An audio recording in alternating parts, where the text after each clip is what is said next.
प्रायोजक हैं रोजगार डेवलपर्स। नमस्कार, स्वागत है आपका न्यूज बुलेटिन में और मैं हूं आपके साथ सपना पांडे। बुलेटिन की शुरुआत से पहले एक नजर इस वक्त की हेडलाइंस पर। ग्रेटर नोएडा की कूलर फैक्ट्री में लगी भीषण आग, दमकल की कई गाड़ियां मौके पर। नवरात्रि ईद में दुकानों पर नाम लिखे दुकानदार, बीजेपी एमएलए तरविंदर का सीएम रेखा गुप्ता को खत। जेपी नड्डा आज शाम 4 बजे बीजेपी सांसदों संग वीडियो कॉन्फ्रेंस करेंगे। काठमांडू में पूर्व राजा ज्ञानेंद्र की राष्ट्रीय प्रजातांत्रिक पार्टी का विरोध प्रदर्शन।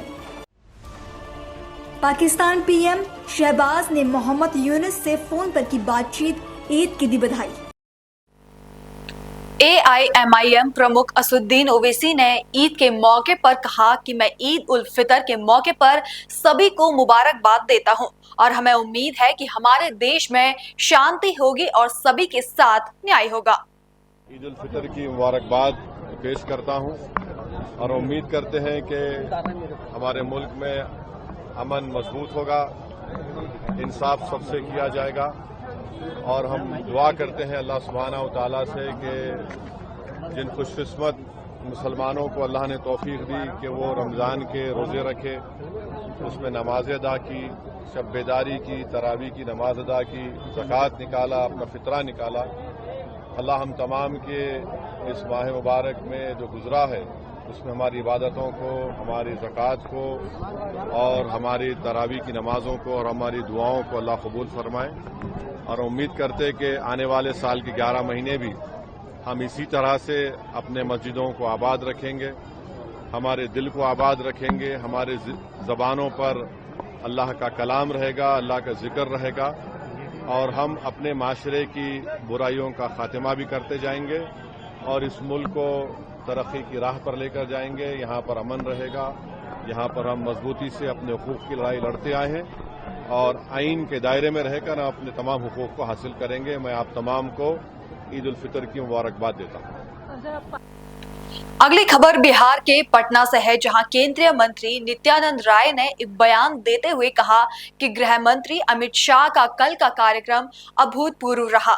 जंगल राज वाली पार्टी के लोग जिन्हें विकास से कोई मतलब नहीं है, वे कहते हैं कि विकास नहीं हो रहा। नरेंद्र मोदी और नीतीश कुमार लगातार बिहार का विकास कर रहे हैं। 6,000 रुपए की राशि हर किसी। माननीय गृह मंत्री आदरणीय अमित शाह जी का कल कार्यक्रम अभूतपूर्व रहा। हम लोगों को बधाई देते हैं उस कार्यक्रम की सफलता के लिए और आभार भी व्यक्त कर रहे हैं। जंगल राज वाले परिवादी पार्टी के लोग जिनको विकास से मतलब नहीं है, लालू जी हों, उनकी पार्टी हो, उनका पुत्र हो, कांग्रेस हो या कम्युनिस्ट के लोग हों, वह कहते हैं कि विकास नहीं हो रहा है जब से इंडिया की सरकार बिहार में बनी है। मैं ऐसे लोगों को, ऐसी पार्टी और ऐसे नेताओं को कहना चाहते हैं कि जरा आँख से चश्मा हटाइए और जनता की आवाज़ को अपनी कानों से सुनिए। न वह देखते हैं न सुनते हैं, बहरे और गूंगे की तरह बोलते हैं। इस 20 वर्षों में विकास कितना हुआ इसका हिसाब माननीय गृह मंत्री जी ने कल गोपालगंज की सभा में दी है। सड़कें नहीं थी उनके जमाने में, सड़कें हैं। अभी देखिए ग्रीन फील्ड और ब्राउन फील्ड, 4 लेन पटना सासाराम आरा होते हुए कॉरिडोर निर्माण की मंजूरी है। उसमें 4,000 करोड़ रुपए की लागत से बनने की घोषणा कैबिनेट की स्वीकृति केंद्र सरकार की और माननीय नरेंद्र मोदी जी के भगीरथ प्रयास से विकास की गंगा जो इस देश के घर घर, गांव गांव, जन जन तक पहुंच रही है, वह विकास की गंगा यहाँ नीतीश कुमार जी के नेतृत्व में बिहार में बह रही है। यहाँ स्कूलों की हालत जर्जर थी, सड़कें नहीं थी, बिजली नहीं थी, नल से पानी नहीं था, यहाँ गुंडा राज था, यहाँ जंगल राज था, यहाँ पढ़ाई की अच्छी व्यवस्था नहीं थी, चिकित्सा की व्यवस्था नहीं थी, कोई रोजगार नहीं था, पलायन हो रहा था। आज एक उदाहरण मैं देना चाहता हूं। जिस 4 लेन की मैंने चर्चा किया उससे 48 लाख मौन और रोजगार दिवस सृजित होंगे। आज यहां बिहार में रोजगार के अवसर मिल रहे हैं। आज 25 करोड़ गरीबी रेखा से बाहर निकले हैं इस देश के लोग माननीय मोदी जी के नेतृत्व में। उसमें लाखों की संख्या में बिहार के लोग भी गरीबी रेखा से बाहर आए हैं। आज तो विकास ही विकास हो रहा है। कितनी सड़कें बनी हैं। गांव में पहले सड़कें नहीं होती थी, जातीय उन्माद का माहौल बनाया गया था, भय का वातावरण था, तुष्टीकरण था। किशनगंज के कई इलाकों में वहां से लेकर और बिल्कुल बेतिया तक और वहां कैमूर से लेकर वहां बांका तक आज विकास ही विकास दिखता है। गंगा पर कई पुल, रेलवे पुल और सड़क का पुल बनना बिहार के विकास को गति दी है। यह विकास ही विकास है। उनको दिखाई नहीं पड़ता है तो किसी अच्छे डॉक्टर से आंख का इलाज करा लें। सुनाई नहीं पड़ रहा है तो थोड़ा कान का इलाज करा लें। मीटिंग भी हुई थी। अगली खबर लखनऊ से है, जहां सपा अध्यक्ष अखिलेश यादव ने कहा, जब मैं आज यहां ईद समारोह में शामिल होने आ रहा था तो जानबूझकर मुझे पुलिस ने रोका। 1 घंटे तक बातचीत करने के बाद मुझे आगे जाने दिया। जब मैंने जानना चाहा कि आखिरकार ऐसा क्यों किया जा रहा है तो किसी अधिकारी के पास कोई जवाब नहीं था। मैं इसे क्या समझूं? आपके आवाज को बैन किया गया था, क्या कहेंगे सर? लगाए गए हैं, ये एक अनडिक्लेयर्ड इमरजेंसी है। मेरे पत्रकार साथियों, हालांकि आपको पता होगा और इसमें से मैं देख रहा हूं कि बहुत सारे सीनियर लोग भी हैं और बहुत वर्षों से आ रहे हैं यहां पर और यहीं पर कवरेज करने आते हैं। आप इसी जगह पर मिलते हैं। कभी इतनी बैरिकेडिंग नहीं होती होगी। जब मैं आज आ रहा था तो जानबूझ करके पुलिस ने मुझे रोका। मैंने जानना चाहा कि भाई क्यों नहीं जाने दे रहे हो। पूरी बैरिकेडिंग लगा करके मुझे आधे घंटे जब बात की तब जाने दिया, बड़ी मुश्किल से, और एक गाड़ी जाने दी। और जब जानना चाहा मैंने कि आखिरकार क्यों ऐसा किया जा रहा है तो किसी अधिकारी के पास जवाब नहीं था। आखिरकार इसको मैं क्या मानूं, क्या समझूं? इसको मैं तानाशाही समझूं, मैं इसको इमरजेंसी समझूं, मैं इस बात को ये समझूं कि ऐसा दबाव बनाना चाहते हैं, डराना चाहते हैं, धमकाना चाहते हैं कि दूसरे के धर्मों में शामिल ना हो, दूसरों के कार्यक्रम में शामिल ना हो। कम से कम मुझे ये बताओ, मैं जाने कितने वर्षों से यहाँ आ रहा हूँ।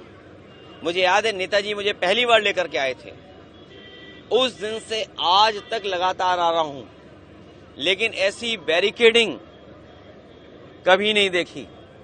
और बैरिकेडिंग इसलिए की जा रही थी कि लोग त्योहार न मना पाएं और जो अपनी धर्म की मान्यताएं हैं, धर्म की जो परंपराएं हैं, वो भी न मान पाएं। तो सबसे बड़ा खतरा लोकतंत्र को है, संविधान को है।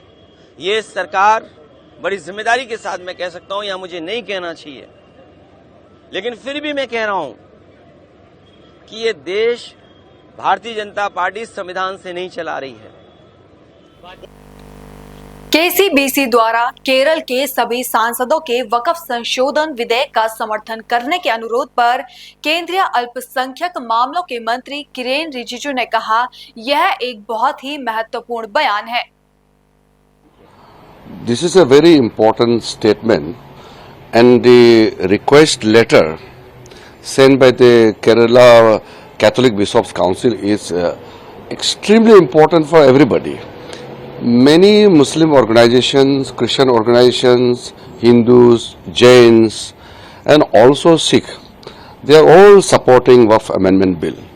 We must understand that Waqf Amendment Bill is basically for the interest of the poor Muslims, for the children, for the women, and also to ensure that the properties of the Waqf are managed in a transparent, in a very accountable manner.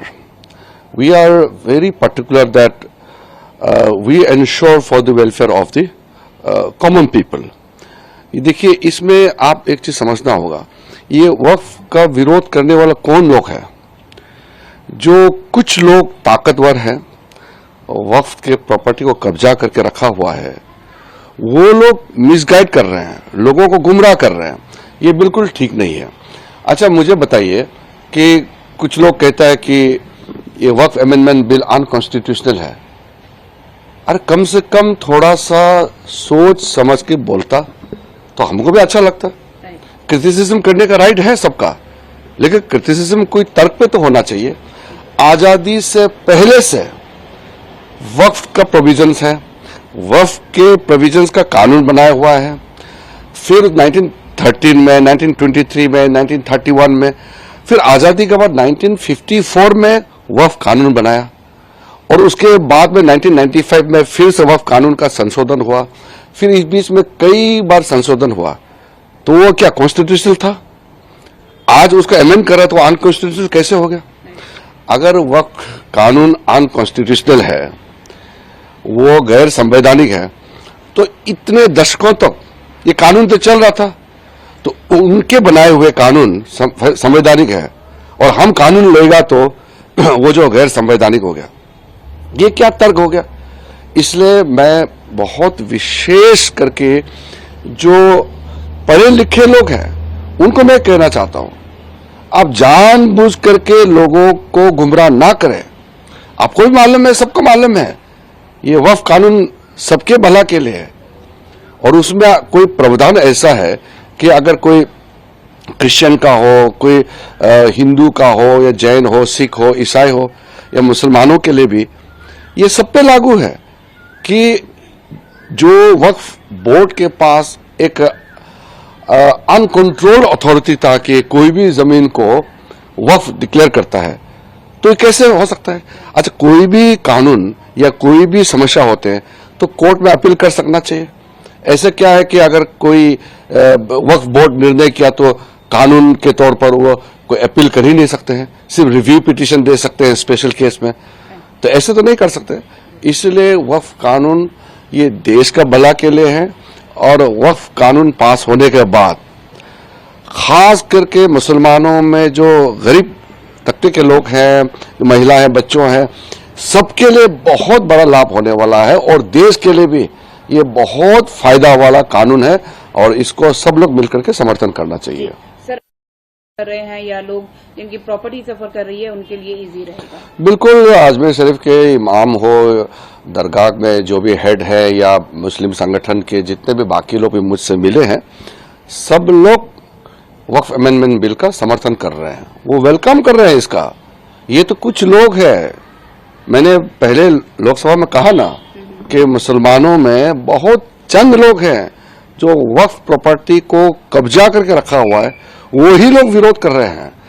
आम मुसलमान दिल खोल करके वक्फ amendment bill का समर्थन कर रहे हैं, ये सबको मालूम है, लेकिन कुछ लोग को राजनीति करना है इसलिए वो विरोध कर रहे हैं। तो विरोध करने का सबका अधिकार है, लेकिन गुमराह ना करें, झूठ ना बोले। अगर हम कोई गैर संवैधानिक प्रावधान रखा है वक्फ अमेंडमेंट बिल में, तो बताइए ना कौन सा वाला सेक्शन गैर संवैधानिक है। तो इस देश में सुप्रीम कोर्ट है, हाई कोर्ट है, वो तो देख रहे हैं ना कि हम इलीगल काम, अनकॉन्स्टिट्यूशनल काम कैसे कर सकते हैं। तो इसलिए सब मिलकर के वक्फ अमेंडमेंट बिल का समर्थन करना चाहिए। उत्तराखंड के मुख्यमंत्री पुष्कर सिंह धामी फूड पॉइजनिंग के कारण भर्ती मरीजों का हाल जानने देहरादून के कोरोनेशन अस्पताल पहुंचे। मुख्यमंत्री ने इस दौरान डॉक्टरों को मरीजों को उचित उपचार देने के निर्देश दिए। सीएम धामी ने कहा, आटा सहारनपुर में सप्लाई किया गया था, डीलर की दुकान को सील कर दिया गया है, जो भी इसके लिए जिम्मेदार होगा उसे बख्शा नहीं जाएगा। मामले की जांच चल रही है। आपने देखा है किस तरह से ये आटे की सप्लाई हुई थी, इसके बारे में जानकारी बताई जा रही है, क्या अभी तक तो फैक्ट मिला है? देखिए, ये आटा, कुट्टू का आटा सहारनपुर से सप्लाई हुआ था और यहाँ पर जिस डीलर के यहाँ से ये सप्लाई हुई है वो दुकान सील कर दी गई है और उस दुकान से जितने भी जगह पर आगे जहाँ भी ये सप्लाई हुई है उन सभी दुकानों को सूचना कर दी गई है। इसमें जो भी सहारनपुर के जिला प्रशासन को भी हमारे यहाँ के प्रशासन ने बता दिया है, सभी घायलों को, सभी लोगों को जिनकी भी तबीयत खराब हुई है उनको अच्छी इलाज की व्यवस्था यहाँ पर हो रही है, अच्छा इलाज हो रहा है। लेकिन जो भी लोग इसमें जिनके कारण से ये घटना हुई है, इतने लोगों को अस्पताल में भर्ती होना पड़ा है, स्वास्थ्य सचिव से कह दिया गया है कि उनके खिलाफ जांच करके कठोर से कठोर कार्रवाई करें और जो भी इसके लिए दोषी पाया जाए उसको किसी भी कीमत पर बख्शा नहीं जाएगा, उनके खिलाफ कठोर कार्रवाई। नवरात्र शुरुआत हुई है और ऐसे में आने वाले दिनों में और जो आटे की सप्लाई या खाद्य पदार्थ, उस पर क्या फोकस रहेगा? देखिए, बिल्कुल हमारा पूरा फोकस रहेगा कि किसी भी कीमत पर इस प्रकार की घटनाओं की पुनरावृत्ति न हो। स्वास्थ्य विभाग या अन्य विभाग जो खाद्य विभाग है, सभी मिलकर ये जो घटना हुई है इस घटना की पूरी जांच करेंगे और जांच में जो भी दोषी पाए गए जिनके कारण से भी ये हिला हवाली हुई है, लापरवाही हुई है, उन सभी के खिलाफ कार्रवाई की जाएगी। साहब, अभी जो मरीज हैं जिनको आप मुलाकात करके आए, क्या बताया गया, कैसे हालत है? मरीजों की हालत ठीक है, सामान्य है और कुछ लोगों को चक्कर आ रहा है, पेट में दर्द है और उल्टी आ रही है, लेकिन सभी की स्थिति सामान्य है। आज शाम तक जो है धीरे धीरे सभी सामान्य स्थिति में आ जाएंगे। क्या बताया, कितने लोग हैं? अभी देखिए यहाँ पर 66 लोग हैं और 44 लोग दून हॉस्पिटल में हैं। ये संख्या कुछ और भी हो सकती है। जो भी आ रहे हैं सभी के इलाज की व्यवस्था यहाँ पर की गई है। बीजेपी के राष्ट्रीय महासचिव तरुण चूग ने एक बयान दिया जिसमें उन्होंने कहा कि आजादी के बाद लगभग 60 सालों तक कांग्रेस ने देश को औपनिवेशिक मानसिकता में जकड़ कर रखा था। कांग्रेस ने भारत के असली नायकों के गौरवशाली इतिहास को बताने के बजाय सांप्रदायिक तुष्टीकरण और गुलामी के भाई भतीजावाद की सोच को किताबों में बढ़ाया। कांग्रेस ने भारत, भारतीयता, भारत के असली नायकों के गौरवशाली इतिहास को बताने के बजाय सांप्रदायिकता, तुष्टीकरण और गुलामी के भाई भतीजावाद की सोच को किताबों में पढ़ा। वामपंथी सोच को देश की शिक्षा नीति का हिस्सा बनाया। कांग्रेस कार्यकाल में जानबूझकर स्कूल की किताबों में हमलावरों, अत्याचारी मुगल शासकों को महानायक, महामंडित किया गया और भारत की धरती की लड़ाई लड़ने वाले, भारत की संस्कृति, सभ्यता और धर्म की लड़ाई लड़ने वाले नायकों को, चाहे वो भक्ति काल के गुरु परंपरा के लोग हों या दास परंपरा के लोग हों या देश भर में संत साधु, उन सबको छोटा दिखाया गया। देश के लिए लड़ने वाले दशम गुरु गुरु गोविंद सिंह हो या छत्रपति शिवाजी महाराज, महाराणा सांगा हो या छत्रपति संभाजी महाराज या महाराणा प्रताप हो या भारत के अन्य वीर, उनको नजरअंदाज भी किया गया और अपमानित भी किया गया। और चुपचाप कांग्रेस ये विशेला काम भारत की शिक्षा नीति में लगातार 6 दशक तक करती रही। कांग्रेस की धार्मिक तुष्टीकरण की नीति के कारण जिससे राष्ट्रीय त्योहार, भारत की हिंदू संस्कृति, राष्ट्रीय संस्कृति और राष्ट्रीय परंपराओं को अपमानित किया गया, कम महत्व दिया गया। यहां तक कि तिरस्कार की भावना जन जन में पैदा की गई। मजाक का पात्र बनाया गया भारत की संस्कृति को।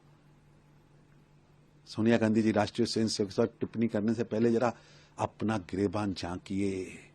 ये इटली का चश्मा उतारेंगे तो आपको ध्यान में आएगा कि नेशन फर्स्ट की सोच को लेकर राष्ट्रीय स्वयंसेवक संघ पिछले 100 वर्षों से राष्ट्रीय चेतना, राष्ट्रीय चरित्र निर्माण, राष्ट्र देवो भव, राष्ट्रीय कार्य जीवन में प्रथम है और देश की सेवा ही मेरे जीवन का उद्देश्य है। इस कार्य को सामने रखकर, इसको मंत्र मानकर लगातार निरंतर तपस्या कर रहा है। ये इटली का चश्मा उतारेंगे, आपको देश, देशभक्ति, भारत, भारतीयता, भारतीय इंस्टीट्यूशन, भारतीय स्वयंसेवी संगठन और राष्ट्रीय स्वयंसेवक जैसा समुद्र जैसा विशाल राष्ट्रीय संगठन समझ आएगा और उसका समर्पण समझ आएगा। इटली का चश्मा तो उतारिए। कांग्रेस नेता जयराम रमेश ने एक बयान देते हुए कहा कि देश को जानकारी होनी चाहिए कि 2006 में संविधान में संशोधन किया गया था। देखिए, देश को जानकारी होनी चाहिए कि 2006 में संविधान का संशोधन किया गया जब मनमोहन सिंह जी प्रधानमंत्री थे और अर्जुन सिंह जी शिक्षा मंत्री थे। और हमारे संविधान में अनुच्छेद 15(5) जोड़ा गया, यानी कि 15(5) जोड़ा गया। उस संशोधन का माने ये है, मुख्य माने ये है कि जो शैक्षिक संस्थाएं हैं, या सरकारी संस्थाएं या निजी संस्थाएं हो, उसमें अनुसूचित जाति, अनुसूचित जनजाति और पिछड़े वर्गों के युवाओं को आरक्षण दिया जा सकता है। देखिए, बहुत महत्वपूर्ण, ये क्रांतिकारी संशोधन था। सभी शैक्षिक संस्थाओं में, सभी निजी संस्था, सरकारी संस्था, एडेड संस्था, नॉन एडेड संस्था, सभी उच्च संस्था के शिक्षा के संस्थाओं में अनुसूचित जाति, अनुसूचित जनजाति और पिछड़े वर्गों के युवाओं को आरक्षण देने का अधिकार, हक सरकार को है। ये अनुच्छेद 15(5) कहता है। ये हमारा संविधान में लिखा गया है, संशोधन किया गया है, पार्लियामेंट में पारित हुआ, सभी पार्टियों ने इसका समर्थन किया। इसके बाद मनमोहन सिंह जी की सरकार ने एक और कानून पारित करवाया पार्लियामेंट में।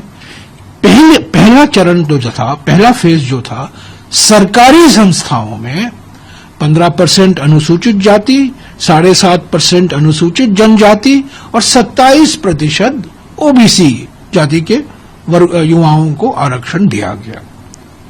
ये पहला चरण था। उस बीच क्या हुआ, सुप्रीम कोर्ट में कई लोग गए, सुप्रीम कोर्ट, और चुनौती दी ये अनुच्छेद 15(5) को, कि ये 15(5) हमारे संविधान के बुनियादी संरचना के खिलाफ है, बेसिक स्ट्रक्चर के खिलाफ है। तो हम वो निजी संस्था के लिए जो हम करने वाले थे, पहले चरण में हमने सरकारी शिक्षा संस्थाओं में तो कर दिया, दिल्ली यूनिवर्सिटी, आईआईटी, आईआईएम सब में तो कर दिया। दूसरे चरण में हम जब लाने वाले थे 2007 में, कई याचिका दायर हुई सुप्रीम कोर्ट में, और लंबे समय तक 2007 से लेकर 2014 तक 7 साल 5 जजमेंट आए, 5 निर्णय आए सुप्रीम कोर्ट में। सुप्रीम कोर्ट में भी अलग अलग विचार थे, कुछ न्यायाधीशों का अलग अलग विचार था। अंत में जनवरी 2014 में सुप्रीम कोर्ट ने सर्वसम्मति से कहा कि ये संविधान संशोधन जो किया गया है 2006 में, आर्टिकल 15(5), अनुच्छेद 15(5), ये हमारे संविधान के बुनियादी संरचना के खिलाफ नहीं है। इसका माने ये है कि सरकार निजी शिक्षा संस्थाओं में आरक्षण दे सकती है, अनुसूचित जाति, अनुसूचित जनजाति और ओबीसी वर्गों के युवाओं के लिए। तब चुनाव हुआ, मोदी जी की सरकार आई, 11 साल हो गए हैं, पर इसका पूरा नजरअंदाज किया गया है, इसका जिक्र ही नहीं हुआ है। अभी अभी जो स्थायी समिति है, शिक्षा मंत्रालय की स्थायी समिति है, उसने भी ये सिफारिश की है। और पहले तो हम रायपुर में और उदयपुर में हमारी पार्टी ने भी ये कहा था, हमारा जो न्याय पत्र है, पिछले साल का न्याय पत्र, जिसका प्रचार हमारे प्रधानमंत्री ने अलग अलग तरीके से किया था, मंगलसूत्र को लेकर और कई बातों को लेकर, उसमें हमने ये वादा किया था कि अगर कांग्रेस की सरकार आएगी तो हम अनुच्छेद 15(5) को पूरी तरीके से लागू करेंगे। फिलहाल बुलेटिन में इतना ही। देश और दुनिया की बाकी तमाम खबरें देखने के लिए बने रहिए पल्स 24 न्यूज के साथ। नमस्कार। इस बुलेटिन के प्रायोजक थे रोजगार डेवलपर्स।